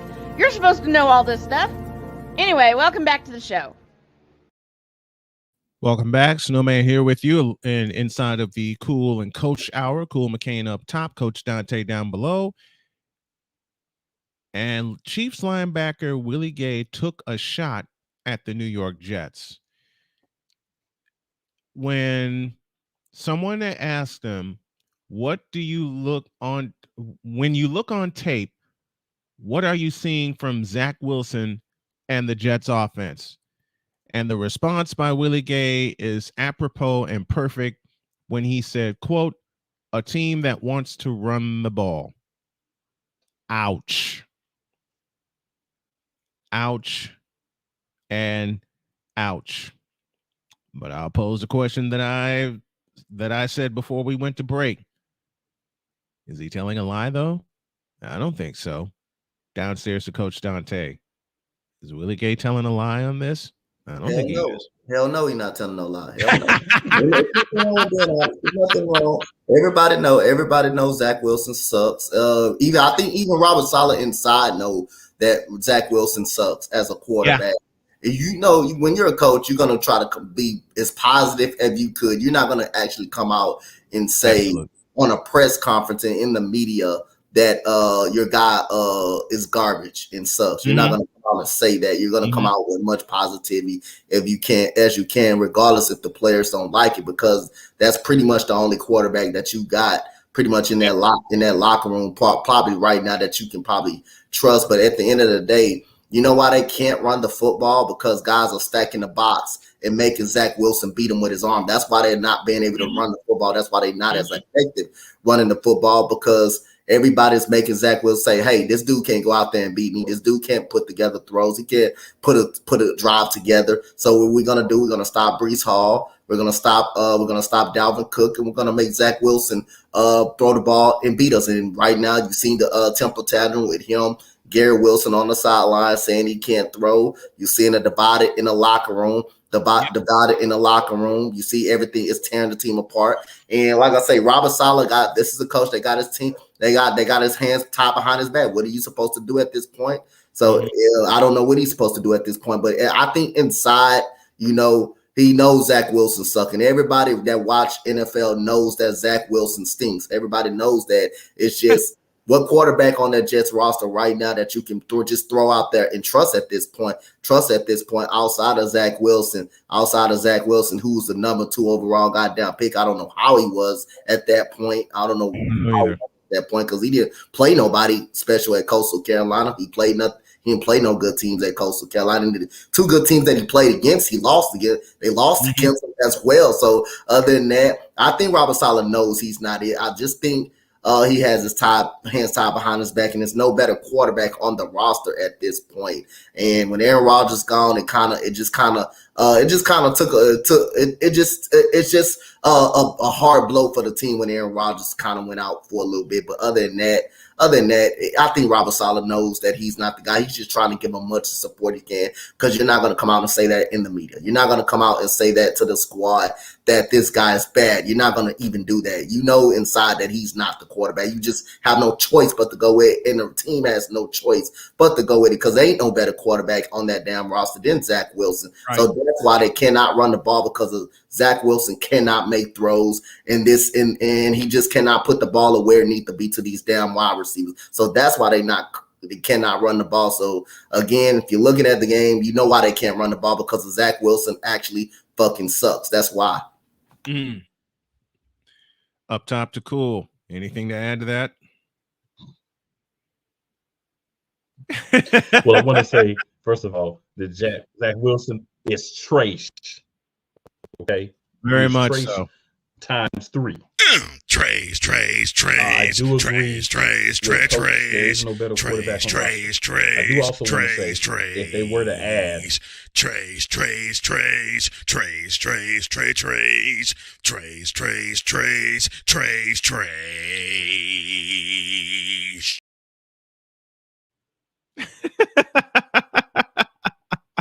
And I do want to say, if they do add Trevor Siemian, he's also Trace. So you're going to have Trace behind Trace. So then you would have Trace squared. The problem do it again, please. Simply quarterback. Trace.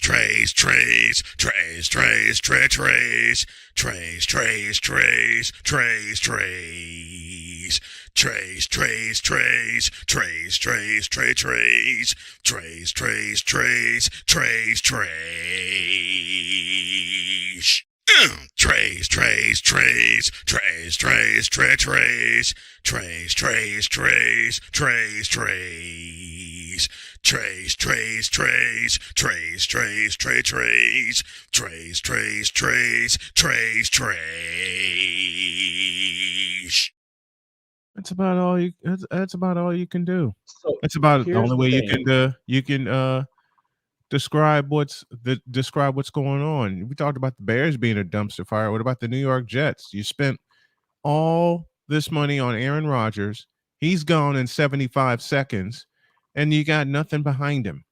Nothing. So here's where I would like to go with this conversation. You're kind of leaning that way. You had Aaron Rodgers, right? Aaron Rodgers' advanced age. Older quarterbacks get hurt easier. That just happens. We know that.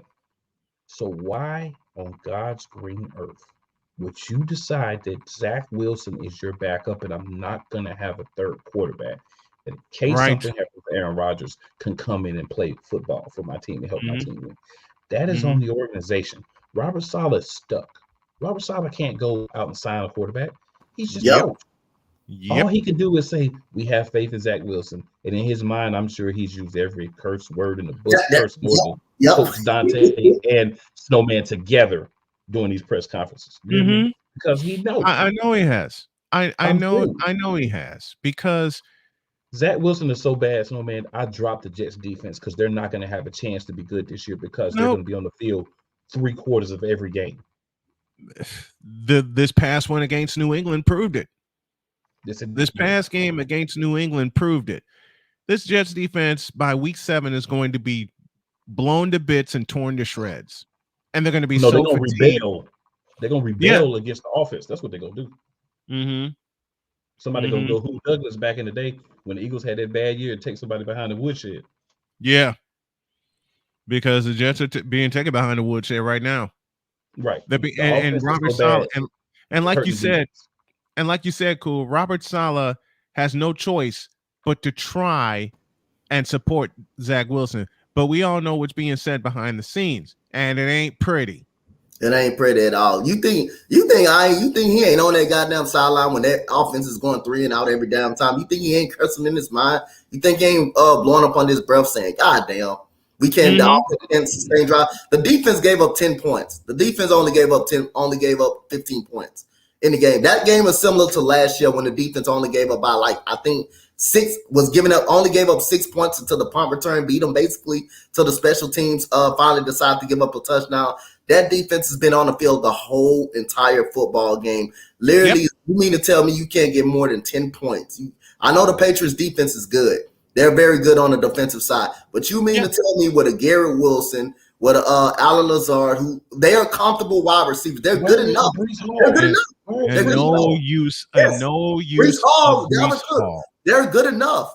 They're good enough. You talking about Conklin as a tight end? They're good enough weapons to should be able to beat New England. And you got an all-world defense. You got a very good defense. You got a very good defense. A solid secondary. No use of Brees Hall whatsoever. None. I mean, you got the Jets last year lost a game where the defense only gave up 3 points. 3 points. And to which team did that happen against? The same team they played. New England. That was the punt return game. That was the punt return game that I was talking about when Marcus Jones literally ran the punt return back.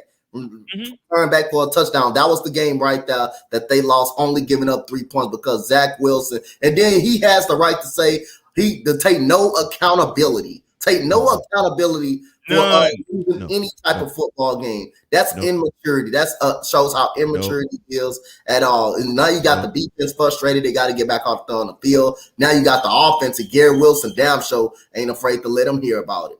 No accountability where the defense allows only a field goal to be scored against them, and the offense only gave you not 1 but 2 yards in the second half. Two. No accountability, but they only gave 2 yards in the second half. Can I take a quick second? I have something I need to say real quick. Go ahead. What's up, Victor? Should have said something earlier, man.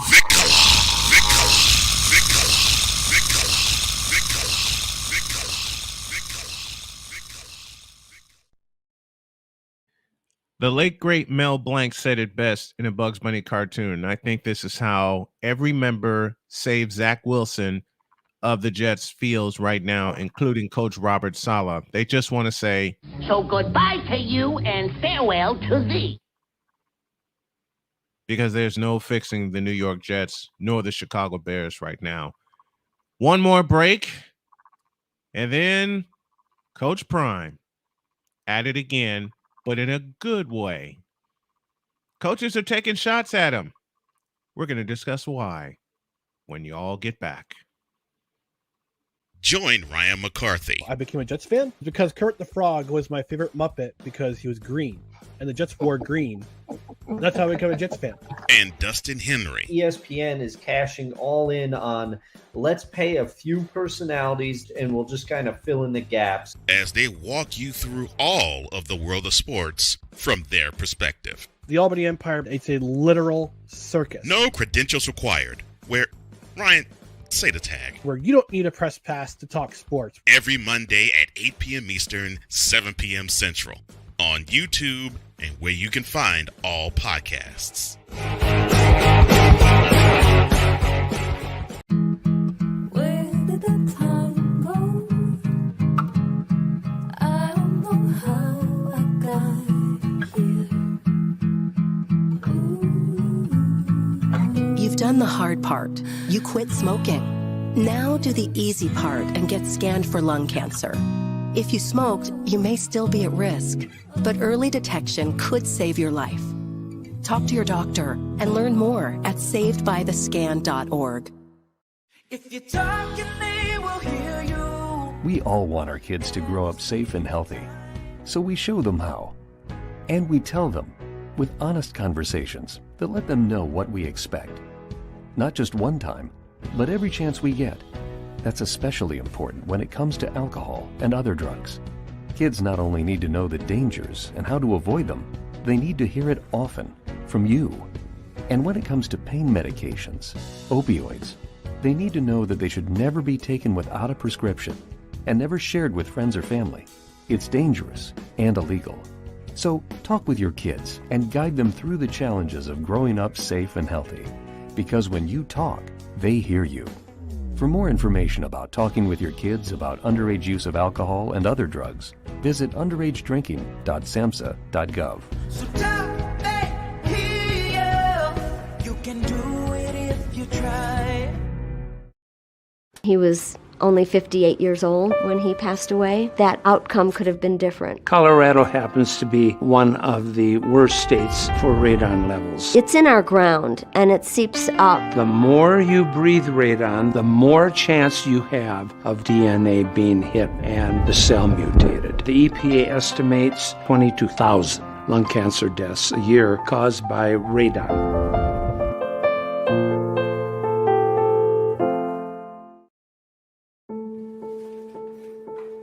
We all make choices. When it comes to alcohol, kids make choices whether to drink or not. Bye, Dad. Bye-bye.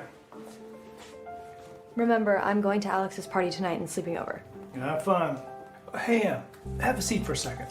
Remind me about that party again? Alex is just... And adults make choices whether to talk about it.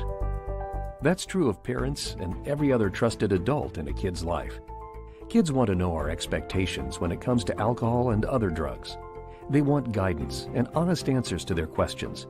And it makes a difference when the message is consistent and part of everyday conversations. So talk with your kids and help lead them on a positive path. Because when you talk, they hear you. For more information about talking with your kids about underage use of alcohol and other drugs, visit underagedrinking.samhsa.gov. Join the transporter to Hades. Your butt and gut becomes one. Join the reformer of hooker whores. This is my daughter, Placenta Booty Johnson. Join the bronze car. Whenever you are in distress, take off your baseball cap and throw it in the air. Join your very own superhero of broadcasting, Chris Bass. So whatever color crayon they get, they palm it and do two circles, and that translates to I can beat up black people. As he takes you through the week's paces in Baseline. Live every Saturday at 8 a.m. Eastern, 7 a.m. Central, Pacific Time Zone people, just stay asleep when this is on live and just catch the recording. Oh, I'm sorry. Exclusively on the Chris Bass YouTube channel.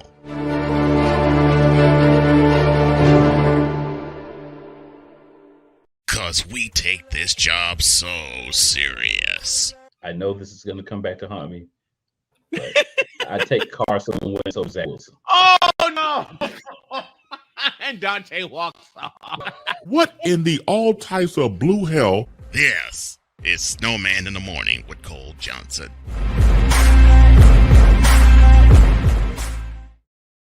Yes, that happened live.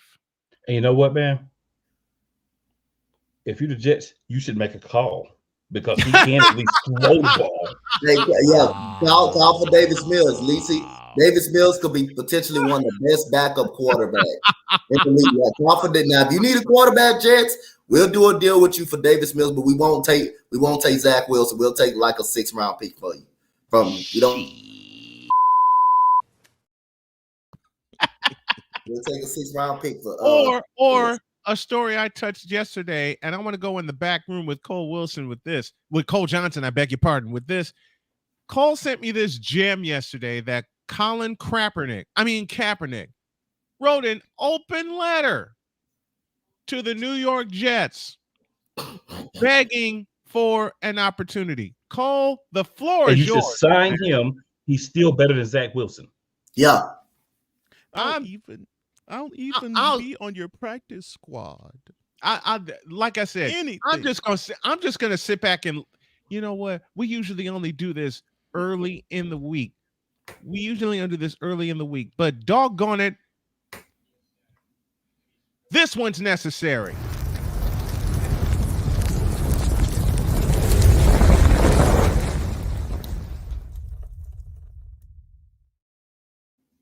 All yours, Cole. Take it. Well, since this isn't going to be the topic, I'll make this short and brief. Look, Jay Cole, I appreciate you, bro. I appreciate that you're stepping up for your boy, and you want to shine the light on the fact that this now 35-year-old quarterback that has. Let me see if I can run down the list of things here. He basically threw big time FUs to the NFL back in 2019 when they set forth a scrimmage. Mm-hmm. He before then sued the league, and it was the right thing to do. But he sued the league, and he opted out of this contract because he got faulty information, thinking, well, he's a hot commodity, and other teams would sign him. But they saw on tape, when he was a quarterback in 2016, he looked similar to that in 2012, which that means no progression. None. And that was when he was 28. Now he's 35. I'm glad that you're sticking up for your boy, but he hasn't set foot on a field in 7 years. And along with that, he is he's going James Brown. Please, take me. Please take me. Please, take me now. Please, take me now. I just want to play for somebody. Whoa. Take me now. Please, take me now. Don't be James Brown and up in here, Colin. Come on, bro. Really?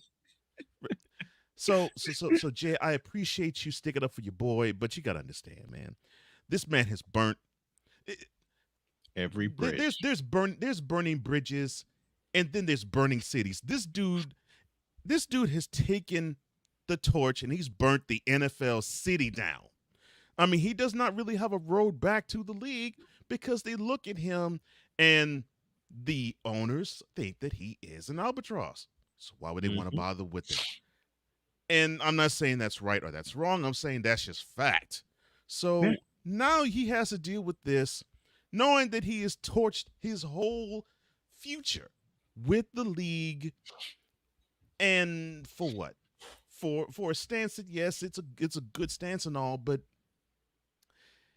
he how can I say this in the best way possible? Forget that. Say it truthfully. Oh yeah, Jay. I think you relate to this. You're a recording artist. I mean, you big time recording artist, and you have a contract with your record label, and you want that bag, right? You want that bag. Well, you see, your boy did everything he could. Bag. So now he has to deal with that bag being screwed up for the rest of his life. And now he has to forge a career outside of football. And he's doing a good job being an activist. That's where he should continue because there is no future for him in NFL. Now, for Cool's comment earlier, yeah, he probably would be a better quarterback than Zach Wilson. But still, he will not see the light of day on the field. And it should tell you something when an NFL franchise would rather Zach Wilson be their quarterback than Colin Kaepernick. So, Jay, I appreciate it, brother, but nah. He messed up a good thing. So I'm sorry, brother. I think the other, if I could just one quick thing, I think the biggest thing is J. Cole should have put that out there. He should not have done that. I know you're trying to help. That wasn't a help. Can he get up now? See, and I didn't have to say it. My brother said it, and he's 100% correct. So, Jay, take your boy, get him out the seat, and have him walk back into retirement where he's going to be the rest of his life.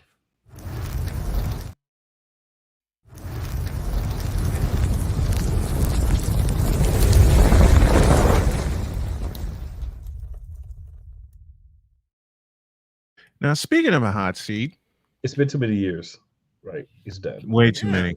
I mean, this coming January, it will be 7. So no. Not again for the cheap seats all the way in FedEx Field. He messed up a good thing. Let him go. The cheap seats at RFK Stadium.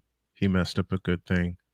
And the first thing he did by messing it up was opting out of his contract, which had 2 years remaining. And the agent said, you a hot commodity. You can. And he believed you can get it. a better deal elsewhere. Yep, believed it, and no one wanted to touch him. And 7 years And I later, don't blame no one anybody still for wants not touching him. And no one still wants to touch him. Now, finally, we go to this. Deion Sanders, in a simple quote, said 3 weeks in a row. Of course, he's talking about Matt Rule, and then the coach of Colorado State, and Dan Lanning. I agree with you, Victor. And I still wouldn't take him either. And Deion's simple response to coaches taking shots at him is three simple words. Quote. You know why. Close quote. Let's go in the back room to Cole. You first. You have a guy who has upset the college football apple cart. It was all laid out for college coaches.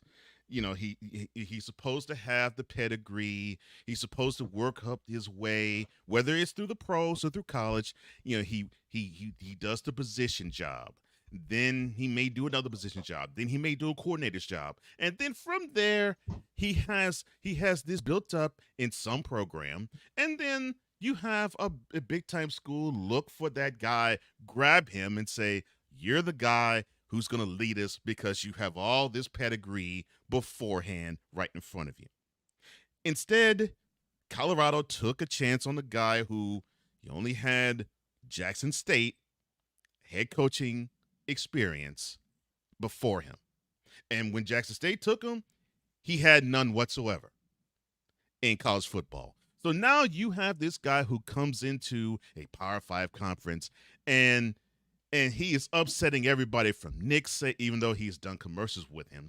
He's upsetting everybody from Nick Saban to Paul Feinbaum to even Lee Corso. All because Deion had the audacity and temerity to say, look, I came upon this program, one that only won one game the year before. I'm looking around and I'm seeing recruits from a previous regime that I just know I can't rock with. So I'm going to bring along people who I know are going to make this program better. And because he basically rolled the red carpet to these wonderful student athletes to utilize the transfer portal, everybody and their mama's up in arms. And then, of course, you have along with it a guy who is extremely charismatic, extremely confident, but people mistake it for being arrogant and braggadocious. And it's been that way since his days at Florida State as an 18-year-old playing under one of the most legendary coaches in Bobby Bowden. So you have this mistaken identity type of thing, and people take this confidence and this brashness of basically him leading by example in this case and showing his student athletes, look, I believe in you, and I'm showing you that I believe in you on camera. And you have these fools want to take shots at him, basically saying that he's teaching the wrong thing, and that he is not right for college football, and that basically they're fighting for clicks. Excuse me, Coach Lanning in Oregon. I have that correct, right? Fighting for clicks? Yeah. Okay, that's what yes. And you have another coach who's saying that basically he don't really have home training because he doesn't take off sunglasses and hats indoors. And you have idiots like Jason Whitlock who has the nerve to, one, call him Coach Scam, two, compare him to Roy Johnson Jr., or if you don't know the name, the former Bishop Sycamore head coach. That's the scam artist himself. And three, you challenge him on being a Christian. Say that you're a Christian yourself and you know it. And then four, you challenge the fruit, basically saying with Shiloh and Shadur, you challenge if they were reared right. All of this. And what does Deion do? He just goes with a smile and said, look, you all arrive with me, or you could just simply just chirp at me. I've done this for a long time. He actually said it himself. Quote, I ain't new to this. I'm true to this. Close quote. They hate the guy because, one, he's black. Two, he did not come from the pedigreed way of college football. And three, he's doing something that is antithetical to how all these other coaches that you know of today and in the past have brought college football programs up. And you know what? They all can suck it and kiss it. People don't like change. They just don't like change at all. They don't like someone that comes in with not only a new method, but a better method to get things done. And Deion Sanders has gotten things done at Jackson State and now at Colorado. I mean, hell, Colorado's sitting at 3-1 this year, and coaches still want to take shots at him. I hope they all continue to take shots at him. I hope they all continue to take shots at him. And you know the big game this week, it's USC at Colorado, and people want to see how bad USC will beat Colorado. Then you have folks like me and Cole and Cool McCain and Coach Donte that want to see how Colorado responds. That's what I'm looking for. I'm looking to see how Colorado responds, because USC is now established as a big favorite because, you know, Colorado took one on the chin. We knew it was going to happen. We knew that Colorado was going to take one on the chin. But because of that, you have this ridiculous number. You have this, it's absolutely ridiculous. And listen, much love for Caleb Williams, and I hope he stays at USC, because to echo the point that Victor said, if he comes out and the Bears pick him, I'd retreat. You got to remember too. Now, go ahead. The Cardinals and the Bears both have 2 first-round picks. The Bears, of course, I mean, you have to say they want to trade with the Panthers because they got another first-round pick this year too. from the Panthers. So they have 2 picks coming up, and so does the Cardinals. So even if they don't get the number 1 pick, they have the ammunition to go up and get the number 1 pick. And if I'm Caleb Williams, I'm running away from both of those teams. I'll stay in school. Yep. I'm saying put. There's no way I'd one of them. There's no way I'd want to go. I'd pull a Bo Jackson from 1986. Don't draft me. I'm not coming. I do that. Like, don't draft. You know what I'm saying? Don't draft stay me. in school. Mm-hmm. That way you ain't got to worry about it. Just don't even stay in school. Just stay in school. Yep. Down to Coach Donte. And Coach Donte, I know you're gonna get amped up about this, but we only got a few minutes left. But I will give you the floor. Go for it. Like I say, man, I said it time and time again, and cool. No, I say it time and time again. This man came to a goddamn 1-11 squad. What do you expect the guy like Deion Sanders to do? You expect them to keep a team that's a losing team out with a bunch of goddamn losers on a squad that went 1-11? You expect really not to make no moves with his program, with his say-so, with his football team, with his own coaching staff? You expect him not to get those 1-11 players the hell up out of that and get some new fresh blood up in there and some better players up in there? You expect him to sit back and work get some players that want to fucking compete? And he's all about, that's what Coach Deion is all about. He's all about winning. He's trying to change the culture immediately over there, and that's what he's doing.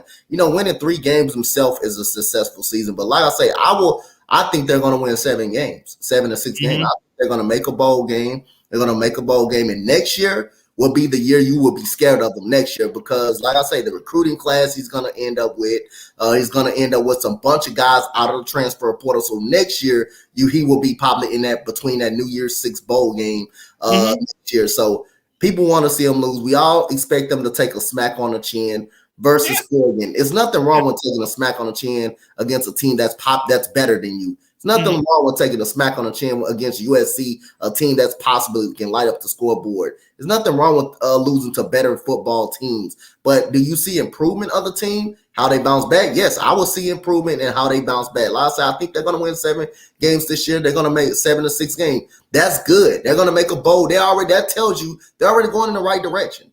Next year will be the year that you got to watch out for Colorado because of that transfer portal and because of the recruiting class that he got. And people don't like his swag. People don't like the way he have Lil Wayne them at the game. That's just him as a person. He cares about those players. You see when you talk to him on their own YouTube channel, he cares about those players, and he's doing great things, man. He's not just a coach on the football field. He's a father in person to each and every one of those guys and stuff like that. And coaches and people want to see this guy successful. They don't want to see this guy that successful. I mean, any coach like that. Name me a coach that would go to a damn 1-11 team like Deion. Deion was probably the only one that considered taking that job and changing that culture. They knew what they were stepping into, and them players on Colorado that was already on Colorado knew what they were going to step into him, because he told them straight up, you're not going to be a part of this team by the time the season started. There's nothing wrong with being open-minded. Now, that's what I like to hear right there. An open-minded coach that's going to tell you how he feels, going to tell you how it is. And he told them how it is, how everything was going to change before they even walked in. That's why you saw most of them transfer and wanted to leave up out of that, because they knew they weren't going to make that team. They knew they weren't going to make the squad. So there's nothing wrong with getting better players in your program, and that's his program. He can, if he want to cut a player, he can cut a player. If you want to get him up out of there, he can get him up out of there. That just is what it is. There's nothing wrong with getting better players on that thing, on the roster, on that Colorado roster. But to go to a 1-11 team, a team that won goddamn 3 football games over the last couple of years that he was down, and you got the right to question this man, he should work with what he got. Hell no, I'm getting all the losers up out of the locker room. It's only one goddamn person that made that team off that 1-11 team. That's the linebacker that play right now. And he's goddamn improved, because you know why? Coach Prime. So other than that, I expect them to take some losses on the chin to some better squad. But next year, you will have to look out for Colorado. Next year will be the year that you will look out for them. And I agree. I totally agree. Real quick, Coach. Real quick, Snowman. Yes. You better get Deion this year. He told you better get him this year. He But said that making after the Oregon dogs game. on the offensive and Yep. defensive line, which he said from before the first game, I needed better players on the offensive He line, said it. He did defensive line. Yep. And he also needs 2 dogs at running back. He gets them positions. You better look out for him. Colorado Everybody will that wanna rule hate the on Big Coach 12. Prime, If when he everybody who fit, don't want to it's give him the not gonna props, be. he's coming Miss- for him. And when he Cool. takes them, It's not going to be all a you gonna be able matter to of do if. is It's not listen. going to be a matter of if. It's going to be a matter of when he Oh, it's fills never- those positions. So No, when he it's next- when he fills it's not those win. positions, No. It's not win. It's next year. Those positions will be. He's filled. gonna Ain't get no them. win. I'm Ain't no telling if. you, he's gonna get They those will positions. be there next year. They will be They that next year. will be They there will. next year. They and will. Victor They will said be it there. best. Victor said it best. He went to where the challenge was, and Thank I you. love And that. what are you living? And he I went, love that. he went to where they would give him that opportunity. Because you got to think about Yes. it. Stepping up from a HBCU to a Power Mhm. 5 school. How And many, it's a how many big people step, gonna get and that opportunity? And I don't care what people say. It's a big step up. We're gonna have an Game unfiltered changer. conversation. We're gonna have an unfiltered conversation about that. We'll put that on the Patreon page. We got to get out of here. Have a great day. God bless. Remember to make your next move your best move, and always remember, if your dreams don't scare you, they're simply not big enough. Follow the example of Coach Prime. Dream big, do bigger. We are, and we hope y'all are too. And I'm gonna say this aloud: within 5 years' time, this company that I'm building is going to turn over $1 billion each and every year. Watch this. We're out of here. See you tomorrow.